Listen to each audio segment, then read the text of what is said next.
Ever try playing a note only to hear a weak, buzzing mess? Or maybe tuning your guitar feels like solving a puzzle? Today we're tackling two of the biggest beginner guitar struggles: tuning your guitar easily and fretting notes so they ring out clearly. I'll show you a simple trick to make your notes sound clean every time, and by the end you'll be playing a perfect note on the 3rd fret with no buzzing and no frustration. Okay, so before we get into this, I just want to talk real quick about the main parts of the guitar. So on the guitar, you got 3 main sections. There's the body, the neck, and the head. And then we have these 6 tuning pegs right here. And also, we've got these metal frets. So those are these metal bars that are running up and down on the guitar. We've got the 6 strings. And then this is the bridge and the sound hole. So those are the most important parts you need to know, especially for acoustic guitar.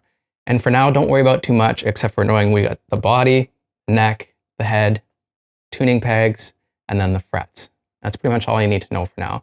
You'll learn the other parts as we keep moving along. Now there's 2 main types of tuners that you can use. There's a wired tuner, which means you've got a cable going from your guitar into this tuner, and it'll have a screen on it so you can see whether your strings are in tune or not. Or you can get a wireless tuner. And a very common brand for these would be Snark. And you can clip these tuners on right here onto the headstock, or you could clip it on here on the end.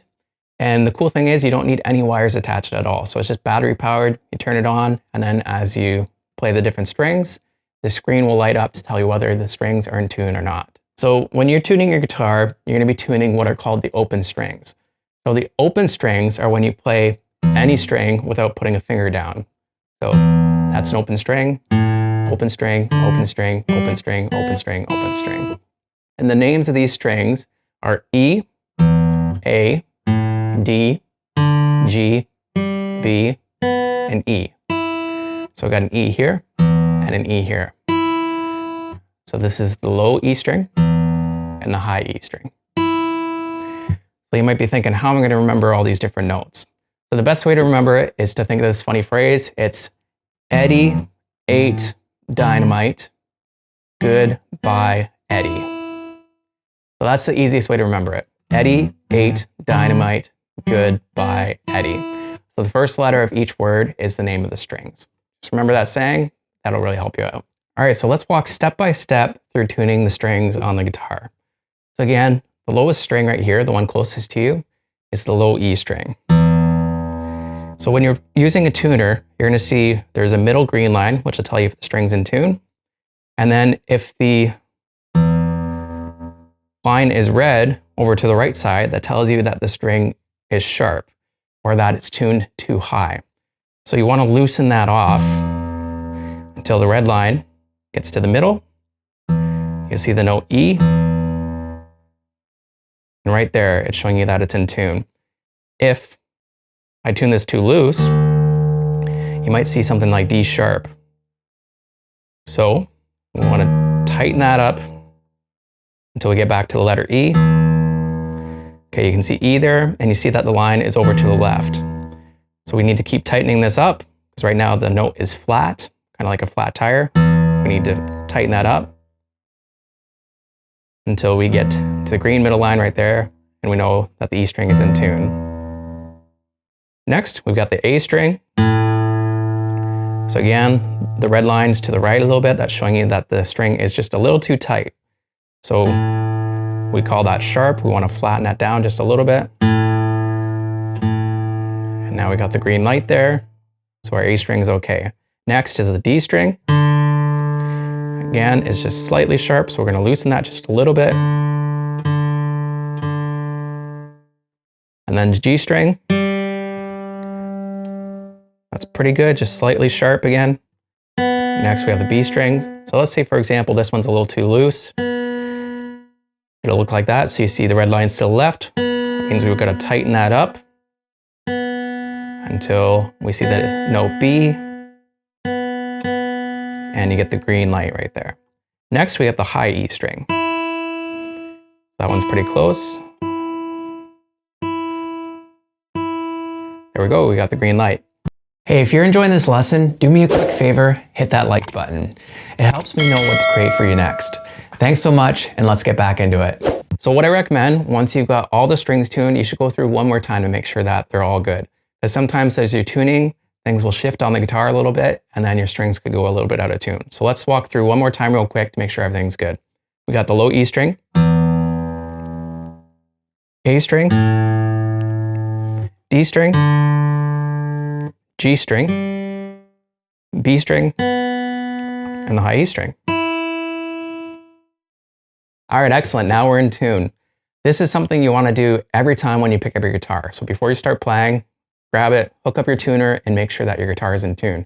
Because it doesn't matter how good of a guitar player you are, if your guitar is not in tune, then it will not sound good. Doesn't matter what you're playing, it will not sound good. So we're in tune. Now let's talk about fretting different notes. So what we need to do is know how to find different frets. So many times when you're learning to play guitar, somebody will tell you to play a certain fret. So again, I mentioned these metal bars going straight up and down are the frets. And when you're counting frets, you want to count the spaces between these bars. So right here is the first fret. This space here is the second fret. And this space here is the third fret. We got the fourth fret and the fifth fret. All right, so those are our different fret numbers. And the next thing we need to know is how to place your fingers on the fretboard properly. So what you want to do is have your thumb close to the middle of the back of the neck, and you want to try and keep your thumb pointed straight up or even just slightly toward the head of the guitar. So you got your thumb positioned there, and then you want to wrap your fingers up and around like this. So you want to try and curve your fingers in. Because if you come in with flat fingers like this, you're going to end up muffling notes. So as you notice here, I got a good arch in my finger, and I'm playing with my fingertip right here. So for example, let's play the third fret on the high E string. So again, get your thumb in place, try to have it in the middle of the back of the neck, and wrap your fingers up and around. And we're going to use our first finger, which is your index finger right here, and we're going to place it on the third fret. So we got the first, second, the third fret is right here. So again, keep a good arch in your fingers. And when you're playing a note, you want to try and keep your fingertip as close to the metal fret as possible. So this is our third fret right here. You want to play it right here. Because if you have your finger back here, you might end up getting a buzzing or muffled note like that. So try to get as close to the fret as possible. Try to be right beside it. And you want to use just enough pressure to make the note ring out clearly. You don't need to be pushing the strings down really, really hard, because that'll create extra tension. It'll make your fingertips sore and make your hands sore. So just use just enough pressure to get a clear note. And that's as much as you need. That will also help you with building speed later too, because you want to use as little pressure as possible, because that'll help you build speed, use less effort, and keep everything relaxed, because to have speed, you need to be relaxed. All right, so that's a really good start. Remember, keep in mind, every time you pick up your guitar, you want to make sure to tune it, and you want to have good positioning with your hands. So again, thumb in the middle of the back of the neck, try and keep your thumb pointed up toward the ceiling or slightly toward the head. And you want to keep a good arch in your fingers, play the notes with your fingertips. And you also want to keep a gap between your palm and the bottom of the guitar neck. You don't want to have your hand like this. That's bad technique. It's going to make it tough to play different songs and chords and shapes and stuff like that. So try to keep it so that when you're fretting notes, you could slide a finger between the bottom of the neck and your hand, and that'll keep you in a good position. I hope you enjoyed this lesson. I'll see you in the next one. I got something exciting for you. You've made it this far, so I know you're serious about improving your guitar skills. Why not keep the momentum going? Hit subscribe to make sure you don't miss our future lessons, and then click on your next lesson right here. I think you'll love it. I'll see you over there.